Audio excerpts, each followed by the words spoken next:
नमस्कार, आप देख रहे हैं देवभूमि समाचार। मैं आपके साथ प्रियंका मलिक हाजिर उत्तराखंड की तमाम छोटी बड़ी खबरें लेकर खबरों का रुख करेंगे, लेकिन सबसे पहले एक नजर हेडलाइंस पर। चारधाम यात्रा में आने वाले श्रद्धालुओं का भव्य ढंग से होगा स्वागत। हेलीकॉप्टर से की जाएगी तीर्थ यात्रियों पर पुष्प वर्षा। 20 लाख से ज्यादा श्रद्धालुओं ने करवाया पंजीकरण।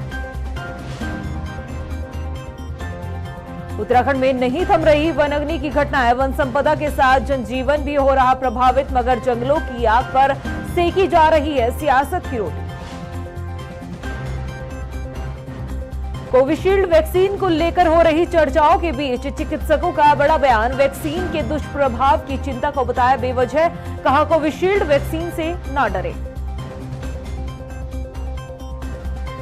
और वोटर लिस्ट में नाम शामिल करने के लिए निर्वाचन आयोग का अभियान जारी, मगर रुड़की में लगाए गए शिविर में नहीं पहुंचे बीएलओ, लोगों ने बताई लापरवाही। हेडलाइंस के बाद बुलेटिन में खबरें विस्तार से। सूबे के मुखिया पुष्कर सिंह धामी ने दूसरे राज्यों में प्रचार प्रसार की बागडोर संभाली हुई है और इसी कड़ी में सीएम पुष्कर सिंह धामी राजा भगीरथ की तपोभूमि उत्तर प्रदेश के बदायूं पहुंचे, जहां पुष्कर सिंह धामी ने बदायूं से बीजेपी प्रत्याशी दुर्विजय सिंह शाक्य के नामांकन में शिरकत की, तो वहीं सीएम पुष्कर सिंह धामी ने बीजेपी प्रत्याशी के समर्थन में आयोजित रोड शो में भी हिस्सा लिया। इस मौके पर सीएम पुष्कर सिंह धामी ने बदायूं की जनता और भाजपा कार्यकर्ताओं का आभार व्यक्त किया। उन्होंने कहा कि बदायूं की जनता के उत्साह से अंदाजा लगाया जा सकता है कि बीजेपी आज लोकप्रिय पार्टी बन चुकी है। उत्तराखंड में चारधाम यात्रा शुरू होने में अब कुछ ही वक्त बचा है। ऐसे में शासन प्रशासन अपनी तैयारियों को पुख्ता करने में जुटा है। इस साल 10 मई से शुरू हो रही चारधाम यात्रा में आने वाले श्रद्धालुओं का स्वागत हेलीकॉप्टर से पुष्प वर्षा कर किया जाएगा। आपको बता दें कि सीएम पुष्कर सिंह धामी के ये निर्देश दिए गए हैं। आपको यह भी बता दें कि अब तक 20 लाख से ज्यादा श्रद्धालुओं ने चारधाम यात्रा में आने के लिए अपना रजिस्ट्रेशन करवा लिया है। यात्रियों में काफी उत्साह देखने को मिल रहा है। जी का निर्देश है कि जो भी श्रद्धालु तीर्थयात्री हमारे प्रदेश में आता है, जो पर्यटक हमारे प्रदेश में आता है, वो एक तरीके से हमारा अतिथि होता है और हमारा उसके प्रति अतिथि देवो भव की भावना होनी चाहिए। इस अनुरूप जो चारधाम यात्रा पर जो श्रद्धालु आएंगे, तीर्थयात्री आएंगे, तो माननीय मुख्यमंत्री जी का प्रयास है कि जो भी श्रद्धालु आए उनको हेलीकॉप्टर से पुष्प वर्षा कर उनका स्वागत किया जाए।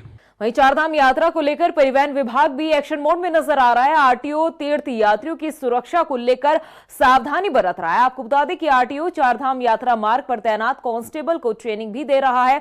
आरटीओ सुनील शर्मा ने बताया कि सुरक्षा कर्मी हाईटेक चेकपोस्ट में प्रवेश करने वाली गाड़ियों का ग्रीन और ट्रिप कार्ड चेक करने के साथ ही गाड़ी ओवरलोड है या नहीं, इसकी भी जांच प्रदान करेंगे।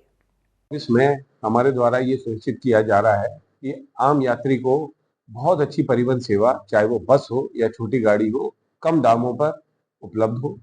इसके साथ साथ ये भी देखा जाए कि जो यात्री यहाँ यात्रा करने आ रहे हैं, चाहे वो प्राइवेट गाड़ी से आ रहे हैं या फिर एक पब्लिक सर्विस व्हीकल से आ रहे हैं, वो सुरक्षित रूप में यात्रा करें, कोई दुर्घटना ना हो। सड़क सुरक्षा की दृष्टि से सब चीजें चाक चौबंद हो। उसी को देखते हुए हमारे द्वारा हमारे सारे जो कांस्टेबल्स हैं या ऑफिसर्स हैं जो अन्य जिलों में भी तैनात हैं, उनकी ड्यूटी लगाई गई है। साथ में होमगार्ड्स और पीआरडी के कांस्टेबल्स भी हमारे द्वारा एक्स्ट्रा लिए गए हैं। उत्तराखंड में बीते कई दिनों से वनाग्नि की घटनाओं ने शासन प्रशासन के साथ आम जनजीवन भी काफी चिंता में डाल दिया है।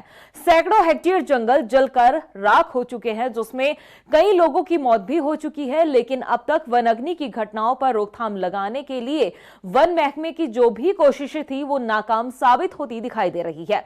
ये रिपोर्ट देखिए।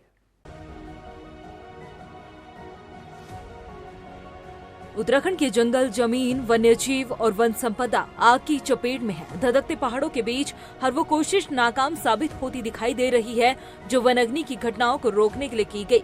कुमाऊं से लेकर गढ़वाल तक के जंगलों की आग हर दिन रफ्तार पकड़ रही है। हालांकि शासन प्रशासन लगातार आग बुझाने का प्रयास कर रहा है, लेकिन ये नाकाफी साबित हो रहा है।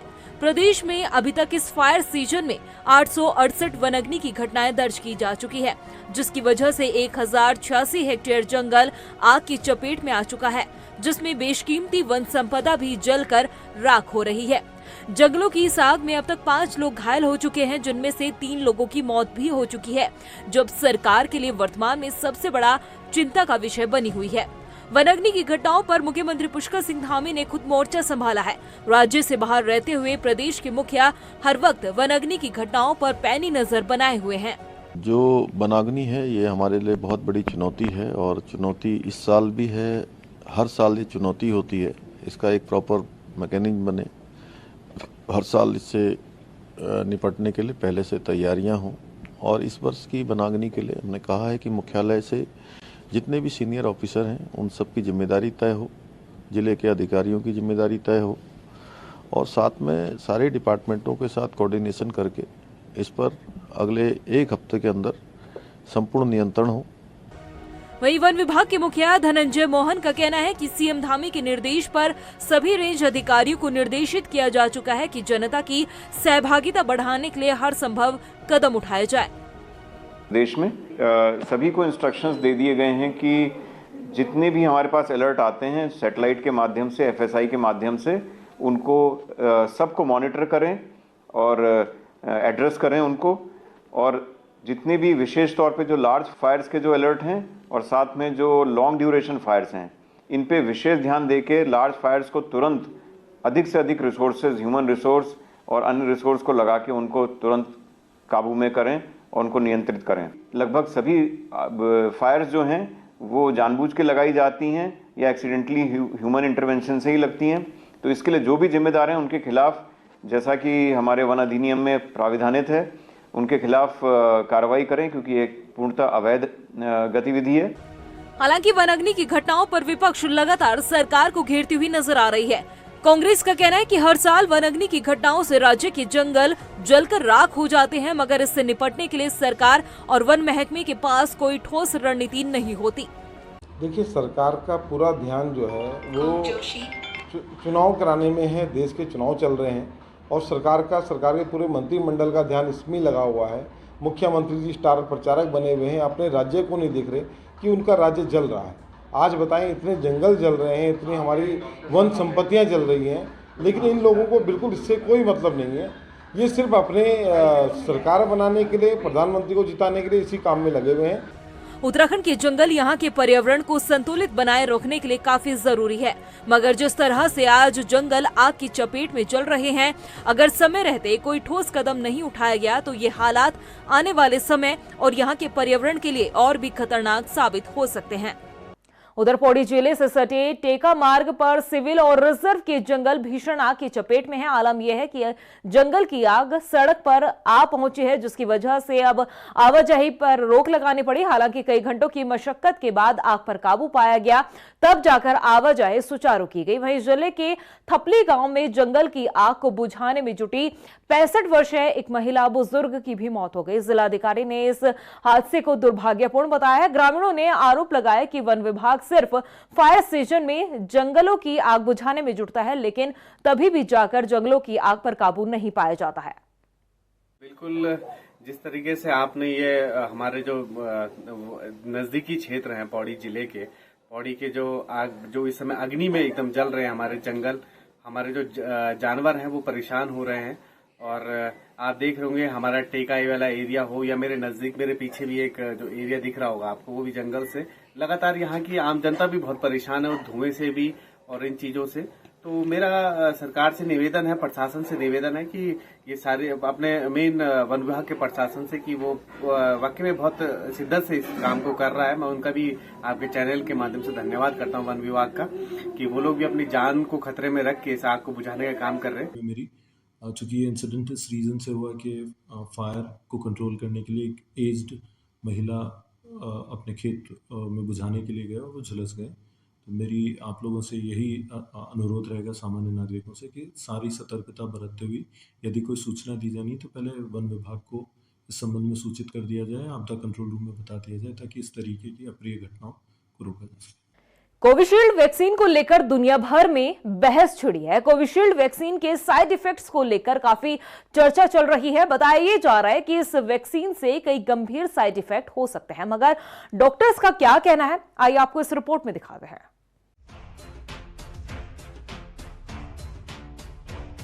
कोविड-19 के समय अगर आपने भी कोविशील्ड का टीका लगवाया है और अगर अब आपको किसी गंभीर बीमारी का खतरा सता रहा है तो आपको डरने की जरूरत नहीं है। ऐसा हम नहीं बल्कि चिकित्सकों का कहना है। दरअसल ब्रिटेन की फार्मा कंपनी एस्ट्राजेनेका ने ये स्वीकार किया था कि कोविशील्ड वैक्सीन के साइड इफेक्ट हो सकते हैं। कंपनी का ये कहना है कि इससे थ्रोम्बोसाइटोपेनिया सिंड्रोम यानी टीटीएस की समस्या हो सकती है। खबर में आगे बढ़ने से पहले ये जान लेते हैं कि टीटीएस की समस्या में आखिर क्या परेशानी हो सकती है। टीटीएस के लक्षण गंभीर या लगातार सिर दर्द, धुंधली दृष्टि, सांस लेने में परेशानी, छाती में दर्द, पैर में सूजन, लगातार पेट दर्द रहना और इंजेक्शन वाली जगह के त्वचा पर नीचे आसान चोट या फिर छोटे रक्त के धब्बे हो जाते हैं। इसके साथ ही थ्रोम्बोसाइटोपेनिया सिंड्रोम में शरीर में खून के थक्के जमने लगते हैं या फिर शरीर में प्लेटलेट्स तेजी से गिरने लगती है। बॉडी में क्लॉट की वजह से ब्रेन स्ट्रोक की भी आशंका बढ़ जाती है। एस्ट्राजेनेका कंपनी की कोविशील्ड वैक्सीन के कथित साइड इफेक्ट की खबर फैलने के बाद भारत में कोविशील्ड लगाने वालों में हलचल पैदा हो गई।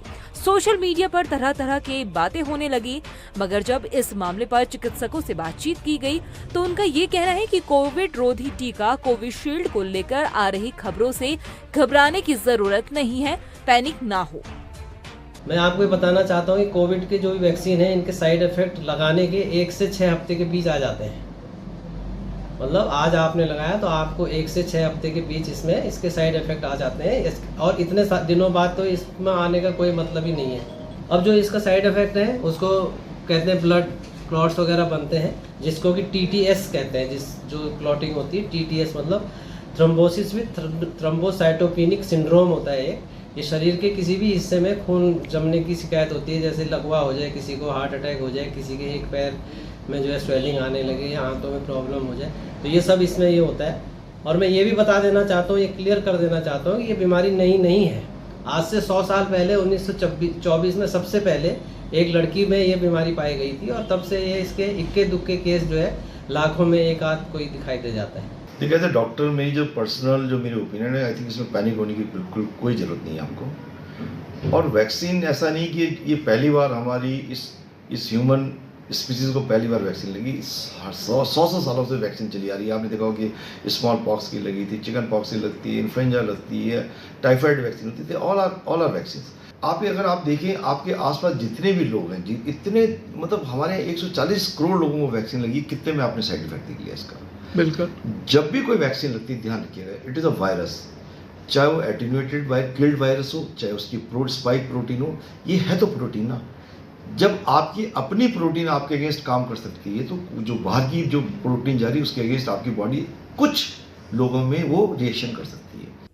तो सुना आपने, डॉक्टरों ने कोविशील्ड वैक्सीन की चिंता को बेवजह करार दिया है।